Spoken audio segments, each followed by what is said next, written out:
we're going to learn about pronouns, relative, correlative pronouns. Okay, what is a pronoun? Before I explain that, let's go through a paradigm.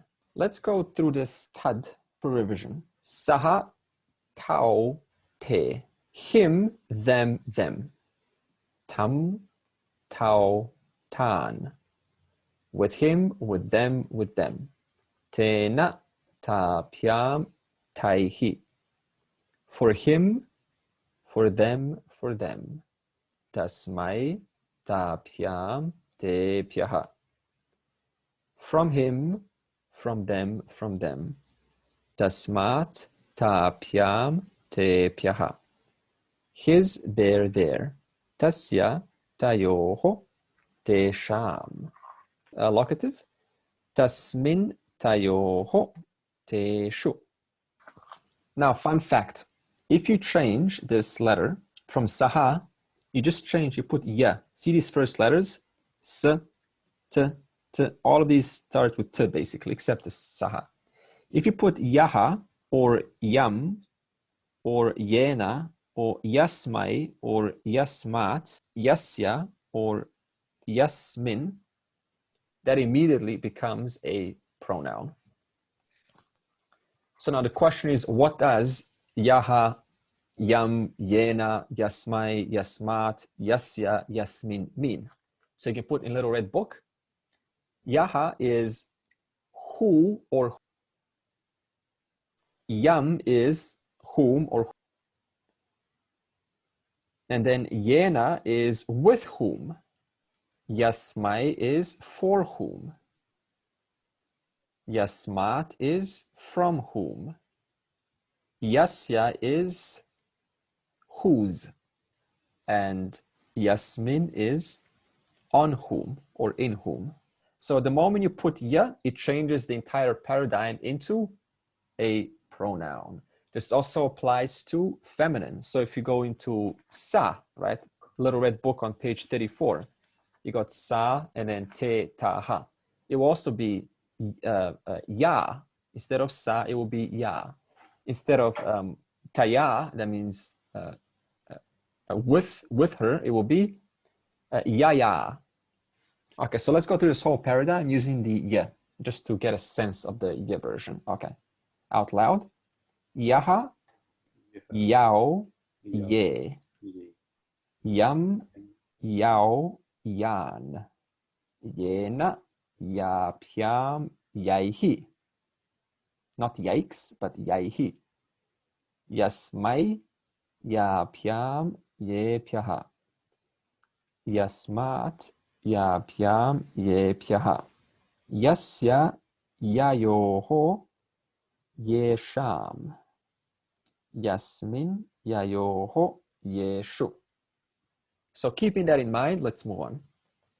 What can we notice here in these sentences? We have three colors, correct? Okay. What's the first thing that we do know from last session? We know that the green, remember the yellow, the sun, and the green, the grass. So the grass always depends on the sun.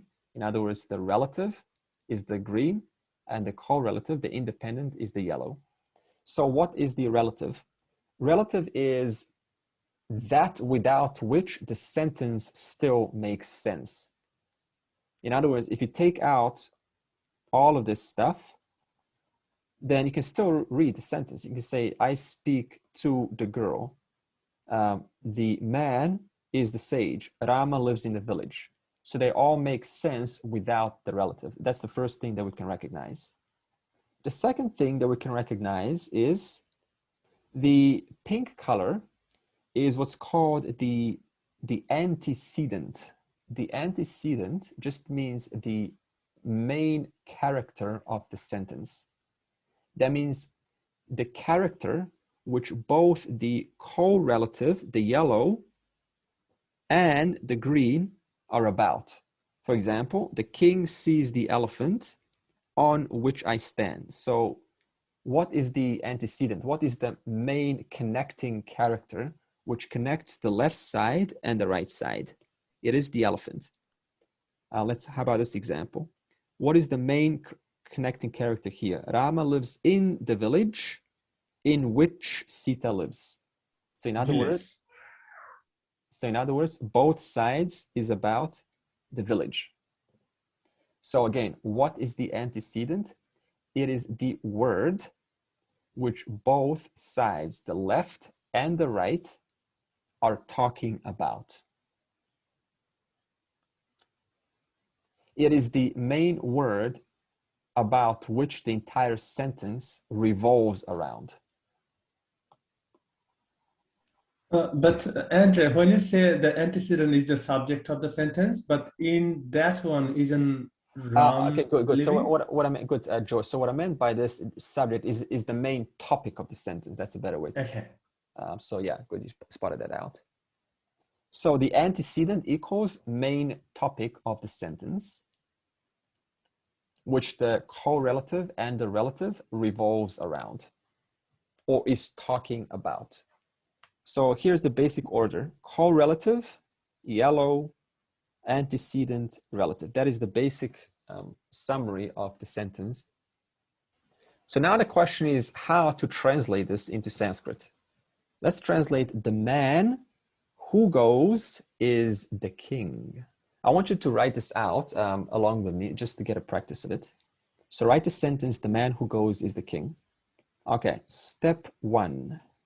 It says here, isolate the relative clause. Green, I'm just gonna put green brackets around it. You can maybe put some like a zigzag or something. Okay, here it is, it's done for us. So I see the man who is going, I put it green. All else is correlative. In other words, all else we already know how to write out. That's what it's saying. Step 2, isolate the antecedent. So you first ask yourself, okay, around what word does this sentence revolve around? And you read it. The man who goes is the king. So therefore, the man, like that. Man is the antecedent. Put the relative word first. The relative word is who. We just did that in the paradigm, remember? So let's put that first. That is step 3, by the way. Step 4, put the antecedent second. Man. Step 5, fill in the rest of the relative clause. That means you fill in whatever else is left in the brackets. Who man goes. Okay, step 6, put the correlative clause at the end. In other words, put everything else at the end now. I'm gonna find the yellow here. Who man goes is the king. Add the correlative word before the correlative clause. So what's the correlative clause? It just means everything else that you put.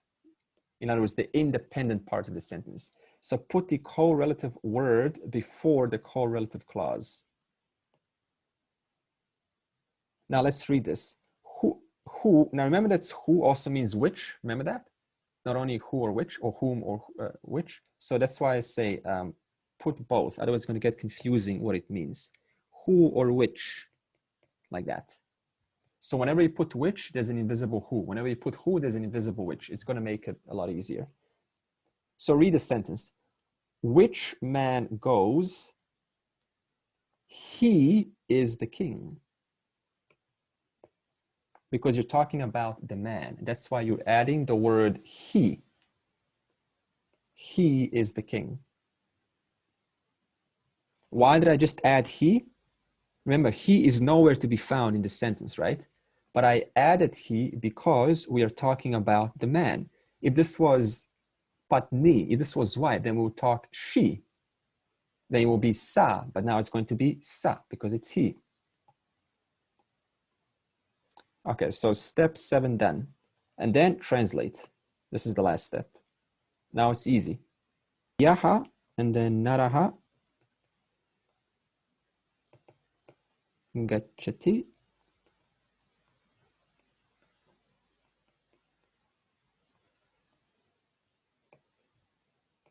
And then you can do the rest. Someone do the rest for us. Sa Nripoha asti. Excellent. Sa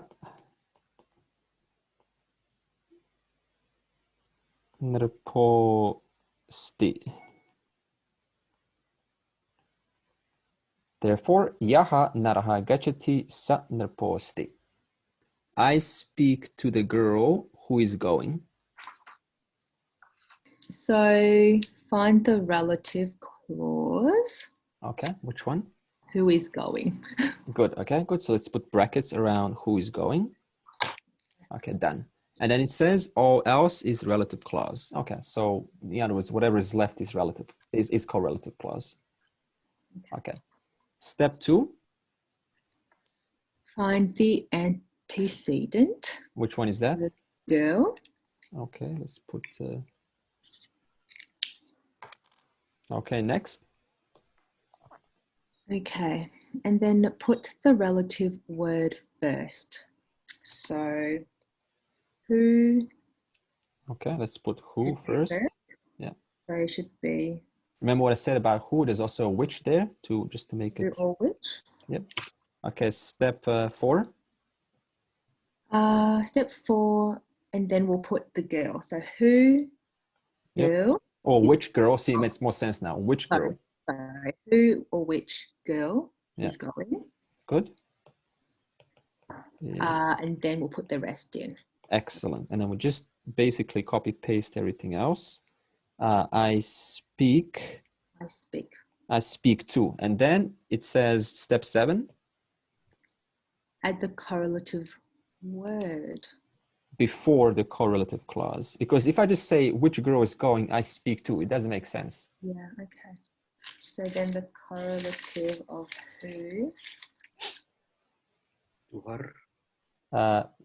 So okay, who am I speaking to? I'm speaking to girl. So in other words, I'm speaking to her. Okay. Therefore, So tam, her, tam, okay, her, I see. accusative, Accusative. tam. Continue. Ya, Kanya, gachati, tam, aham, adami.